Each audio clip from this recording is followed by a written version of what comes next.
Cuba is poor. It's a failed communist state.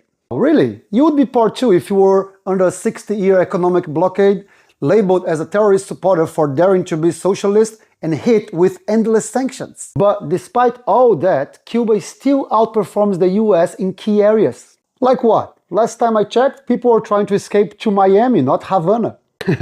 That's cute. But let's talk fact, not feelings. Here's how Cuba, a tiny socialist nation under siege, stacks up against the almighty capitalist United States. Do you have time? Yeah. Imagine being the richest country in the world and getting beaten by a country that you tried to start for 6 decades.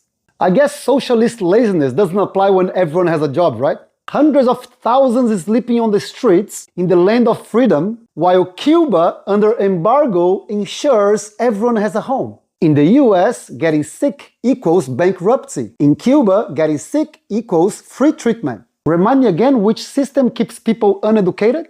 Cuba has 3 times more doctors per capita than the US. That's why Cuba sends doctors to other countries while the US sends bombs. Cuba, despite its embargo, has a lower infant mortality rate than the US. What's your excuse? More people die for malnutrition in the US than in Cuba. Let that sink in. Maybe you should worry less about socialist crimes and more about why the US cities look like war zones. Capitalism hoards wealth at the top while socialism makes sure that its people doesn't starve on the streets. Which one sounds better?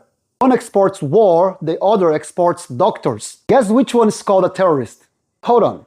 Cuba has done all that under an embargo? Yep.